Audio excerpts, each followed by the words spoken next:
ನವಲಗುಂದ ನಾಗಲಿಂಗಪ್ಪ ಬಹಳ ದೊಡ್ಡ ತತ್ವಜ್ಞಾನಿ. ಈಗ ಹೆಂಗ ಮಡಿವಾಳಪ್ಪನವರಲ್ಲ ಅವರು ಹಂಗೆ ಇದ್ರು. ನವಲಗುಂದ ನಾಗಲಿಂಗಪ್ಪ ಬನಶಂಕರಿ ಜಾತ್ರೆಗೆ ಹೋಗಿರ್ತಾನೆ. ಬನಶಂಕರಿ ಜಾತ್ರೆಗೆ ಹೋಗಿರುವಂಥ ಸಂದರ್ಭದೊಳಗ ಆತನ ಶಿಷ್ಯ ತವನಪ್ಪ ಅಂತ ಹೇಳಿ, ದೊಡ್ಡ ಸಾಹುಕಾರ, ಊರಿಗೆ ಬೇಕಾಗಿರುವಂಥ ದೊಡ್ಡ ಸಾಹುಕಾರ ತವನಪ್ಪ ಅಂತೇಳಿ, ತವನಪ್ಪ ಸಾಹುಕಾರ ಅಂತಿದ್ರು ಅವನಿಗೆ. ಆತನ ವ್ಯಾಪಾರ ಬಾಂಡೆದ ಅಂಗಡಿ, ಒಂದು ಬಾಂಡೆ ಅಂಗಡಿ ಇತ್ತು.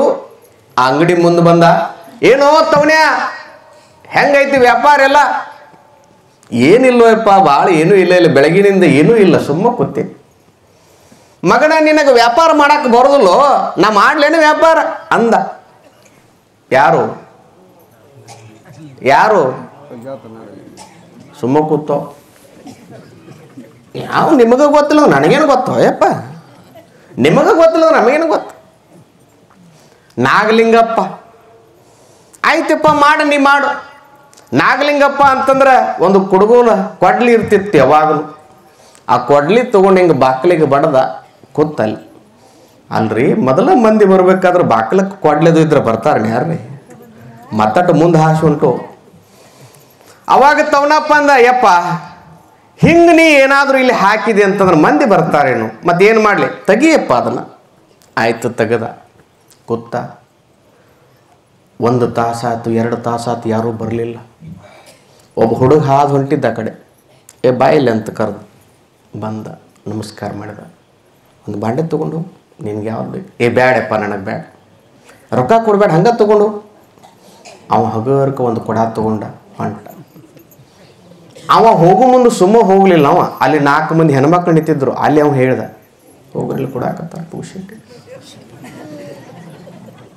ಸುಮ್ಮ ಕೊಡ್ತಾರ, ಬ್ಯಾಡಪ್ಪ, ನಮ್ಮ ಕಡೆ ರೊಕ್ಕ ಇಲ್ಲ.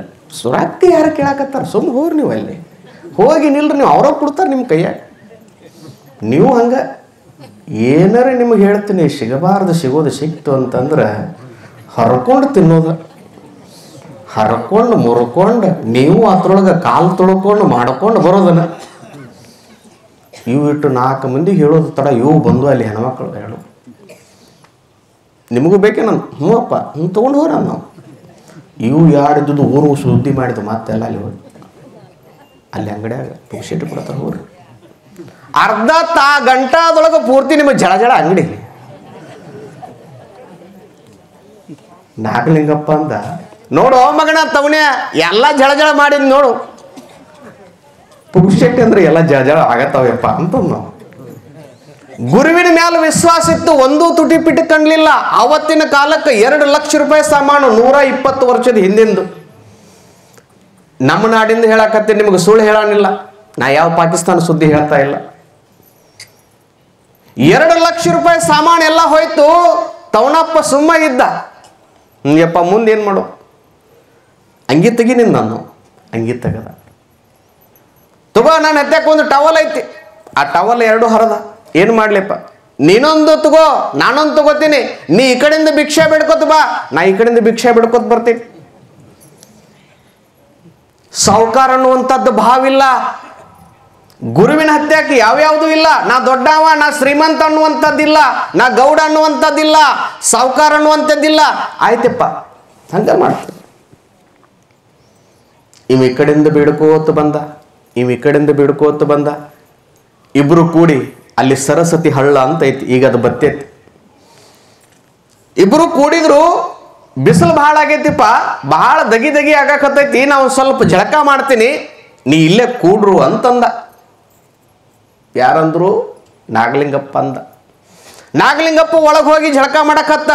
15-20 ನಿಮಿಷ ಆಯ್ತು. ಆದ ನಂತರ ಸರಸ್ವತಿ ಹಳ್ಳದೊಳಗೆ ಒಳಗೆ ಜಳಕ ಮಾಡುವಂತ ನಾಗಲಿಂಗಪ್ಪ ಅಂತಾನ, ತವನ್ಯ, ನನಗ ಹೊರಗೆ ಬರಕ್ ಆಗವಲ್ತು, ಆ 2 ಗಂಟು ಕೂಡಿಸು, ಇಲ್ಲೇ ತಗೊಂಡು ಬಾ, ಇಲ್ಲೇ ತಿಂತೀನಿ. ಆಯ್ತಂತೇಳಿ ಇವ ಗಂಟು ಬಿಚ್ಚಿದ. ಒಂದು ಕ್ಷಣ ಆ ಗಂಟು ನೋಡ್ತಾನ, ಒಂದು ಕ್ಷಣ ನಾಗಲಿಂಗಪ್ಪನ ನೋಡ್ತಾನ.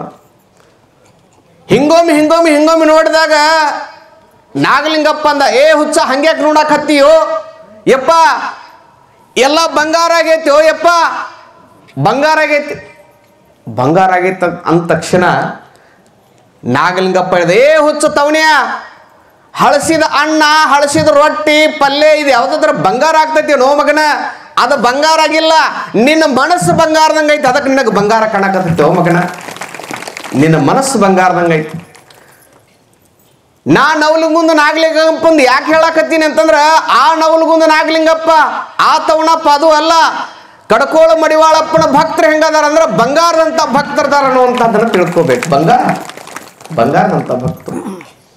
ಅದಕ್ಕೆ ನೀವೆಲ್ಲ ಬಂಗಾರದಂತ ಭಕ್ತರು, ಗುರುವಿನ ಸಮೀಪದೊಳಗಿರುವಂಥವ್ರು. ನಮ್ಮೂ ಎಲ್ಲ ಭಕ್ತರ ಕಂಪನಿ ಅದಾವ, ನಾವು ಭಾಳ ಮಂದಿ ನೋಡ್ತಿರ್ತೀವ್ರಿ. ಆದ್ರೆ ನಾನು ಬಂದಾಗಿದ್ದು ನೋಡಾಕತ್ತೀನಿ, ಈ ಹಿಂದಕ್ಕೂ ಬಂದಿದ್ನಿ. ಅಪ್ಪುಗಳ ಹತ್ಯಾಕೆ ಯಾರಾದ್ರೂ ನಮಸ್ಕಾರ ಮಾಡಕ್ಕೆ ಬರ್ತಾರಂತಂದ್ರೆ ಸಣ್ಣ ಹುಡುಗರು ಇರಲಿ ಯಾವಾರು ಇರಲಿ, ಅವು ಕೈಯಾಗ ಕಾಣಿಕೆ ಇಟ್ಟು ನಮಸ್ಕಾರ ಮಾಡಿದಾಗ ಅವಕ್ಕೆ ಸಮಾಧಾನ ಅನ್ನುವಂಥದ್ದನ್ನು ನಾ ಈ ಮಠದೊಳಗೆ ನೋಡಿದ್ದು. ಈಗ ನಾನೊಂದು ಪ್ರಶ್ನೆ ಮಾಡ್ತೇನೆ ನಿಮಗೆ, ನೀವೆಲ್ಲರೂ ಕಾಣಿಕೆ ಇಟ್ಟು ನಮಸ್ಕಾರ ಮಾಡ್ತೇನೆ, ನೀವು ಸರಿ, ನಿಮಗೆ ತಿಳುವಳಿಕೆ ಐತಿ ಸರಿ. ನಿಮ್ಮ ಹೊಟ್ಯಾಗ ಹುಟ್ಟಿದ ಸಣ್ಣ ಹುಡುಗರು ಕೈಯಾಗ ಅವು ನೋಡ್ಬೇಕು, ನಾವು ರೊಕ್ಕ ಅಂದ್ರೆ ಗೊತ್ತಿರಂಗಿಲ್ಲ, ಏನೇನು ಗೊತ್ತಿರಂಗಿಲ್ಲ. ಆದ್ರೂ ಅದು ಹಿಂಗೆ ಮುಟ್ಟಿಗೆ ಮಾಡಿರ್ತೈತಿ, ಅದನ್ನು ಗಣ ಬಿಡಿಸೋದು ಹಿಂಗೆ. ಅದಕ್ಕೂ ಈ ಮುದುಕಿಯರು ಇರ್ತಾವಲ್ಲ, ಅವ್ರು ನೋಡ್ಬೇಕು, ಏ ಬಿಡ ಕೈ ಬಿಡ, ಹಿಡ್ಕೋ ಕೈಯಾಗ, 1 ರೂಪಾಯಿ ತಗೋ, 10 ರೂಪಾಯಿ ತಗೋ ಅಂತೇಳಿ ಕೈ ಬಿಚ್ಚಿ ಮಾಡಿ ಇದನ್ನು ಮಾಡಿ ಗುದ್ದಾಟ ಮಾಡಿ ಹತ್ರ ಕೈಯಾಗ ಒಂದಿಷ್ಟು ರೊಕ್ಕ ಕೊಟ್ಟು ಮಹಾತ್ಮರು ನಮಸ್ಕಾರ ಮಾಡಿಸ್ತೀರಿ. ಮಾಡಿಸ್ತಿರಲ್ಲ ನೀವು? ಮಾಡಿಸ್ತಿರಲ್ಲ? ಯಾಕೆ ಮಾಡಿಸ್ತೀರಿ ಗೊತ್ತೈತೇನು?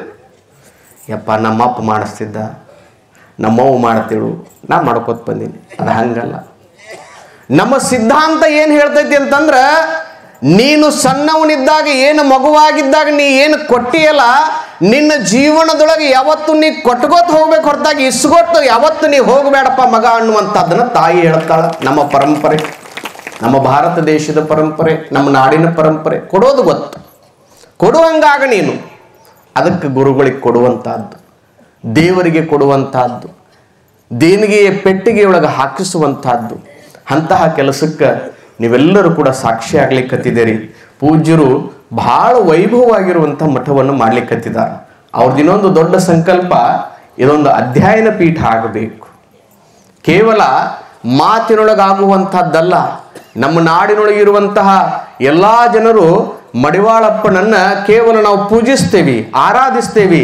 ಆದ್ರೆ ಮಡಿವಾಳಪ್ಪ ಅನ್ನುವಂಥದ್ದು ಏನು, ಆತನ ಹಿನ್ನೆಲೆ ಏನೈತಿ, ಆತ ಎಷ್ಟು ನಾಡಿಗೆ ಹಾಡನ್ನು ಕೊಟ್ಟ, ಅದನ್ನೆಲ್ಲ ಸಂಗ್ರಹ ಮಾಡಿಕೊಂಡು ಮುಂದಿನ ಪೀಳಿಗೆಗೆ ಇಡುವಂತಹದ್ದು ಒಂದು ದಾಖಲೆ ಆಗಬೇಕನ್ನುವಂಥದ್ದು ಪರಮ ಪೂಜ್ಯರ ದೊಡ್ಡ ಅದು ಒಂದು ಸಂಕಲ್ಪ ಆಗೈತೆ ಅನ್ನುವಂಥದ್ದು.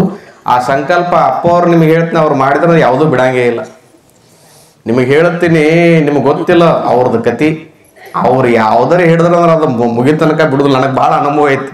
ನಮಗೂ ಯಾವ ಒಬ್ಬ ಗಂಟು ಬಿದ್ದಿದ್ದು ಅದನ್ನು ಮುಗಿಸೋ ತನಕ ಬಿಡ್ಲಿಲ್ಲ ನಾವು. ಹೇಳುವಂಥ ತಾತ್ಪರ್ಯ ಏನೈತಂದ್ರೆ, ಒಬ್ಬ ಯೋಗಿ ಇರುವಂತಹ ತಾಕತ್ತೈತೆ. ಅದು ಮಾಡಬೇಕಂದ್ರೆ ಮಾಡೇ ತಿರ್ಬೇಕು, ಸಮಾಜದ ಕೆಲಸ ಮಾಡ್ಬೇಕಂದ್ರೆ ಮಾಡೇ ತಿರ್ಬೇಕು. ಛಲಬೇಕು ಶರಣಂಗೆ ಪರಸತಿಯ ಪರಧನವ, ಇವನ್ನೆಲ್ಲ ಒಲ್ಲು ಅನ್ಕೋತ ಬಂದಾರಲ್ಲ. ಹಂಗೆ ಯಾವುದೋ ಒಲ್ಲು ಅನ್ನೋವನಿಗೆ ಎಲ್ಲ ಛಲ ಇತ್ತು ಅಂದ್ರೆ ಏನೇನು ಬದಲಾವಣೆ ಆಗ್ಬೇಕು ಅನ್ನುವಂಥದ್ದು. ಆ ನಿಟ್ಟಿನೊಳಗೆ ಒಳ್ಳೆ ಕಾರ್ಯಗಳನ್ನು ಪರಮ ಪೂಜ್ಯರು ಈ ನಾಡಿನೊಳಗೆ ಮಾಡ್ಲಿಕ್ಕೆ ಹತ್ತಿದಾರನೆ ಅನ್ನುವಂಥದ್ದನ್ನು ಕೂಡ ಈ ಸಂದರ್ಭದೊಳಗೆ ಹೇಳಿ, ಅಷ್ಟೇ ಜೊತೆಗೆ ಅವರು ಬಹುಶಃ ನಿಮಗೆ ಭಾಳ ಹೇಳ್ತೇನೆ, ಭಾಳ ನೇರವಾಗಿ ಹೇಳ್ತಾರೆ. ಯಾವುದೇ ವಿಷಯ ಆಗಲಿ, ನಾ ಭಾಳ ನೋಡಿ ನಂದು ಸೂಕ್ಷ್ಮ ಗಮನಿಸಿದ್ದೇನೆ. ಏಯ್ ಹಿಂಗಾಯ್ತು ಹಿಂಗೆ ಮಾಡು, ಅವು ಸಣ್ಣವಿರಲಿ ದೊಡ್ಡವಿರಲಿ ಯಾರೇ ಇರಲಿ, ಏನು ಕೊಡೋದಿವ ನೀನು. ಬಹುಶಃ ಏನು ಮಡಿವಾಳಪ್ಪ ಇದ್ದಲ್ಲ ಅವು ಹಂಗೆ ಇದ್ದ, ಆತನ ಇತಿಹಾಸ ನೋಡಿದಾಗ. ಆದ್ರೆ ಆ ಎಲ್ಲ ವ್ಯವಸ್ಥೆಗಳನ್ನು ನೋಡಿದಾಗ ಬಹುಶಃ ಆ ಮಡಿವಾಳಪ್ಪನ ನಾವು ನೋಡಿಲ್ಲ. ನಮಗೆ ಕಣ್ಣಿಗೆ ಕಾಣುವಂತಹ ಮಡಿವಾಳಪ್ಪ ಅಂತಂದ್ರೆ ಅದು ರುದ್ರಮುನಿ ಶಿವಾಚಾರ್ಯರು ಅನ್ನುವಂಥದ್ದು ನಾವು ತಿಳ್ಕೊಳ್ಬೇಕು. ಯಾವಾಗ ದಂಡಿಸ್ಬೇಕು ಅವಾಗ ದಂಡಿಸೋದು, ಯಾವಾಗ ಪ್ರೀತಿಸ್ಬೇಕು ಅವಾಗ ಪ್ರೀತಿಸೋದು, ಅವರನ್ನು ಅಪ್ಪುಗೊಳ್ಳುವಂಥ ಭಾವ ಐತಿಲ್ಲ, ಅದು ತಾಯಿಯ ಸ್ವರೂಪ ಅನ್ನುವಂಥದ್ದನ್ನು ನಾವು ತಿಳ್ಕೊಳ್ಬೇಕು. ಅಂತಹ ಪರಮ ಪೂಜ್ಯರು ಕಾಶಿಗೆ ಹೋಗೋದು. ಯಾರ್ಯಾರು ಎಷ್ಟು ಮಂದಿ ಬರಾಕತ್ತೀರಿ? ಕೈ ಹತ್ರ ಅಲ್ಲೇ ಕೂತಲ್ಲೇ ಎಷ್ಟು ಮಂದಿ ಬರತ್ತೀರಿ? ಒಬ್ರು ಇಲ್ಲ. ಮಾಲಕರದ್ದು ಏನೂ ಇಲ್ಲ ಇಲ್ರಿ. ಅಪ್ಪಾರ ಹೇಳ್ತಾರ ಮಾಲಕರ ಕೇಳಿ, ಮಾಲಕರದ್ದು ಏನೂ ಇಲ್ಲ. ಅವ್ರು ಸುಮ್ಮ ಶಿವಾಯನಮ್ಮ ಕೀಲಿ ಇರೋದು ನಿಮ್ಮ ಕಡೆ. ನಾನು ನಮ್ಮ ಶಿಷ್ಯರ ಮನೆಗೆ ಹೋಗಿದ್ನ, ಮತ್ತೆ ಹಿಂಗೆ ಗುರುಗಳು ಬಂದಾರ. ಹೆಂಗೆ ಅಪ್ಪ ಅವ್ರು ಬಂದಾರ, 5 ಕುಡುನ್ ತಗೊಂಡ್ ನಾವು ಗಂಡ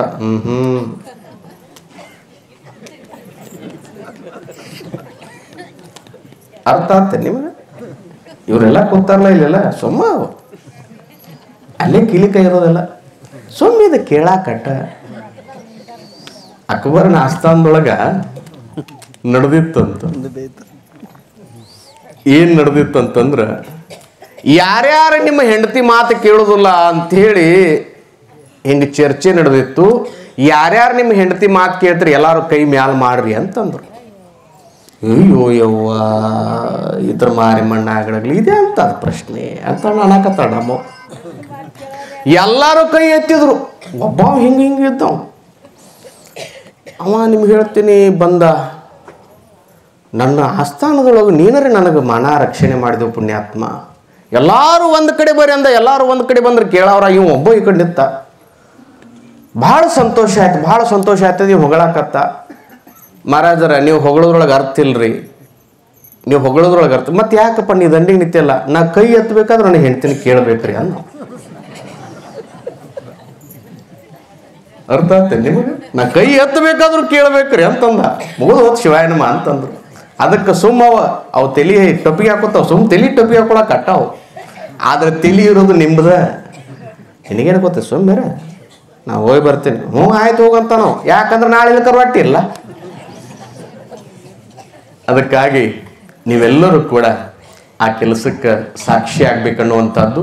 ನೀವೆಲ್ಲ ಅಮಾವಾಸ್ಯೆಗೆ ಬಂದಂಥ ಸಂದರ್ಭದೊಳಗೆ ಏನು ಮಠದೊಳಗೆ ಒಂದು ಬುಕ್ಸ್ ಮಾಡ್ತಾರೆ. ಅದಕ್ಕೆ ನೀವು ಅದರೊಳಗೆಲ್ಲ ನಿಮ್ಮ ಹೆಸರುಗಳನ್ನು, ಫೋನ್ ನಂಬರ್ಗಳನ್ನು ಬರೆದಿಟ್ರಿ ಅಂತಂದ್ರೆ ನಾವು 2 ತಿಂಗಳೊಳಗೆ ಆ ವ್ಯವಸ್ಥೆನೆಲ್ಲ ಮಾಡ್ತೇವೆ.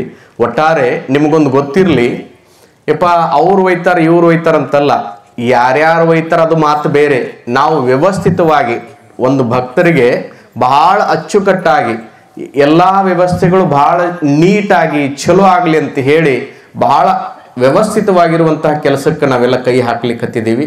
ಅದಕ್ಕಾಗಿ ಒಂದು ಹೇಳಿದ್ನಲ್ಲ ನಿಮಗೆ, 12,000 ಅಂತಿಂದ ಹೊರಗ ಒಳಗ ಅಷ್ಟೊಳಗ ಭಾಳ ಮೇಲೆ ಹೋಗಂಗಿಲ್ಲ. ಒಂದು ಅಂದಾಜು ಪಟ್ಟಿಯಾಗಿ, ಯಾಕಂದ್ರೆ ಪ್ರಸಾದದ ವ್ಯವಸ್ಥೆ ಆಗಿರ್ಬೋದು, ಅಲ್ಲಿ ರೈಲಿನ ವ್ಯವಸ್ಥೆ, ಬಸ್ಸಿನ ವ್ಯವಸ್ಥೆಗಳು, ವಾಸ್ತವ್ಯದ ವ್ಯವಸ್ಥೆಗಳು, ಈ ಎಲ್ಲ ವ್ಯವಸ್ಥೆಗಳನ್ನು ನೋಡಿಕೊಂಡು ಅದನ್ನೊಂದು ಮಾಡ್ಲಿಕ್ಕತ್ತಿರುವಂತಹದ್ದು.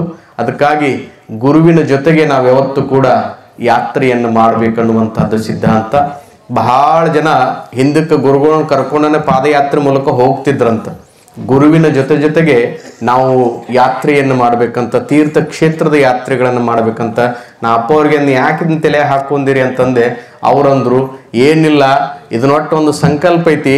ಯಡಿಯೂರು ಸಿದ್ಧಲಿಂಗೇಶ್ವರರು 101 ವಿರಕ್ತರನ್ನ ಕರ್ಕೊಂಡು ಪಾದಯಾತ್ರೆಯನ್ನು ಮಾಡಿದ್ರಂತ. ಹಂಗ ನಮ್ಮ ಭಕ್ತರನ್ನ ಕರ್ಕೊಂಡು ನಾವು ಪಾದಯಾತ್ರೆ ಅಂತೂ ಮಾಡ್ಲಿಕ್ಕೆ ಆಗೋದಿಲ್ಲ. ಆದ್ರ ಭಕ್ತರ ಜೊತೆಗೆ ಕೂಡ್ಕೊಂಡು ಯಾತ್ರೆ ಆದ್ರೂ ನಾವು ಮಾಡಿ ತೀರ್ಬೇಕು ಅನ್ನುವಂಥದ್ದು ಒಂದು ಸಂಕಲ್ಪ ಐತಿ. ಅದಕ್ಕಾಗಿ ಈ ಒಂದು ಸಂಕಲ್ಪವನ್ನು ನಾವು ಪರಿಪೂರ್ಣವನ್ನು ಮಾಡೋಣ ಅನ್ನುವಂಥದ್ದನ್ನ ಪರಮ ಪೂಜ್ಯರು ಅನ್ಕೊಂಡಿದ್ದಾರೆ ಅನ್ನುವಂಥದ್ದು. ಅದಕ್ಕಾಗಿ ನೀವೆಲ್ಲ ಬಹಳ ಚಂದ ಕೇಳ್ತೀರಿ, ಬಹಳ ಚಲೋ ಆಗಲಿ.